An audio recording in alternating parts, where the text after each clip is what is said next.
వేదికను అలంకరించిన పెద్దలందరికీ, తాండూరు ఎమ్మెల్యే మనోహర్ అన్నకు, కాంగ్రెస్ కుటుంబ సభ్యులకు, యువజన సంఘానికి, ప్రతి ఒక్కరికి నమస్కారాలు. ఈరోజు కేంద్రానికి ఎలక్షన్స్ జరుగుతున్నాయి. ఇంతకు ముందు మనం తెలంగాణలో కాంగ్రెస్ పార్టీని గెలిపించుకున్నాం. కాంగ్రెస్ పార్టీని ఇక్కడ గెలిపించుకోవడం ఎంత ముఖ్యమో భారతదేశంలో కాంగ్రెస్ పార్టీ రావడం అంత ముఖ్యం. ఈ రోజు భారతదేశం అష్ట కష్టంలో ఉంది. భారతదేశం డెవలప్ కావాలంటే ఒక కాంగ్రెస్ పార్టీ వల్లనే డెవలప్ అవుతుంది. కావున మనం భారతదేశాన్ని దృష్టిలో పెట్టుకొని ఈ రోజు మనం ఎలక్షన్లకు పోవాలి. ప్రపంచ దేశంలో చూస్తే భారతదేశంలోనే యువత ఎక్కువ ఉన్నారు. కావున ప్రపంచ దేశాలు మొత్తం భారతదేశం వైపు చూస్తున్నాయి. కావున బీజేపీ మొత్తం ఏం చేస్తుందంటే ఈ యువతను ఏ విధంగా అట్రాక్ట్ చేయాలి అనే పనిలో ఉన్నారు. అందుకే వాళ్ళు ఆర్ఎస్ఎస్ అని అటన్ని ప్రోగ్రామ్ చేసుకుంటా యువతను మాత్రమే మొబిలైజ్ చేసుకుంటా వీళ్ళ వాళ్ళని ఓట్లు వస్తాయని వాళ్ళు ఆ విధంగా చూస్తున్నారు. ఈ యువత మొత్తం వాళ్ళకు మొబిలైజ్ కాకూడదు.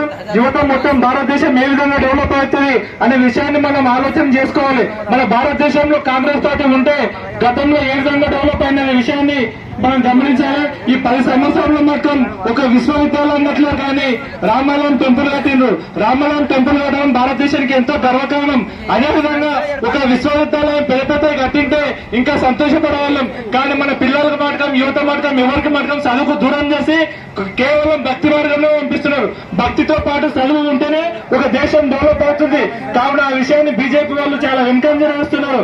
కావున ఇది మనం గమనించి మన కాంగ్రెస్ పార్టీ అనేది ఒక భక్తి కాకుండా భక్తితో పాటు విద్యని వైద్యాన్ని గిట్ట ఇస్తుంది. వైద్యంలో ఎక్కడలేరు బీజేపీ, కానీ విద్యలో ఎక్కడలేరు. కేవలం భక్తి భక్తి అంటున్నారు. భక్తి ఒకటి ఉంటే దేశం ఎప్పుడూ డెవలప్ కాదు. ప్రపంచ దేశాలతో ఇప్పుడు మన భారతదేశం డెవలప్ కావాలంటే విద్య అనేది చాలా ఇంపార్టెంట్. కానీ విద్య కోసం వాళ్ళు ఎలాంటి నిర్ణయాలు తీసుకోవట్లేరు.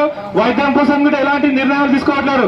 అది కేవలం మన రాహుల్ గాంధీ మాత్రమే విద్య కోసం డెవలప్ చేస్తున్నాడు. మన మేనిఫెస్టోలో కూడా ప్రతి